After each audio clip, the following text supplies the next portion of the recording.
রোজ একঘেয়েমি মাছের ঝোল না বানিয়ে ছোট ছোট টিপস ফলো করে বানিয়ে ফেলুন মাছের ঝাল। এইভাবে মাছের ঝাল বানালে বারবার খেতে ইচ্ছে করবে। মাছের ঝাল বানানোর জন্য 4 পিস মাছ এরকমই ছোট টুকরো করে নেবেন। এই রান্নায় মাছের টুকরো করে নেওয়া খুবই জরুরি, তা না হলে কিন্তু ভালো টেস্ট হবে না। এরপর এই মাছে পরিমাণ মতো নুন, হাফ চা চামচ হলুদ গুঁড়ো দিয়ে ভালো করে মাখিয়ে 10 মিনিট রেস্টে রেখে দিন। একটা বাটিতে নিয়ে নিন 1 টেবিল চামচ আদা বাটা, 2 টেবিল চামচ পেঁয়াজ বাটা, হাফ চা চামচ হলুদ গুঁড়ো, হাফ চা চামচ ধনিয়ার গুঁড়ো, হাফ চা চামচ জিরার গুঁড়ো, 1 চা চামচ লঙ্কার গুঁড়ো, অল্প জল দিয়ে ভালো করে মিশিয়ে নিন। এরপর 3 টেবিল চামচ সর্ষের তেল গরম করে নিয়ে আঁচটা মিডিয়ামে রেখে এপিট ওপিট মাছ ভেজে নিন।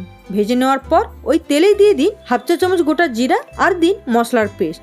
এই রান্নায় তেজপাতাটা অবশ্যই দেবেন। 3 থেকে 4 মিনিট কষিয়ে নেওয়ার পর দিয়ে দিন 1 টেবিল চামচ পোস্ত বাটা। পরিমাণ মতো নুন দিয়ে মশলা থেকে তেল ছাড়া পর্যন্ত ভালো করে কষিয়ে নিন। আর এই রান্নায় টমেটো বা দই ব্যবহার করবেন না।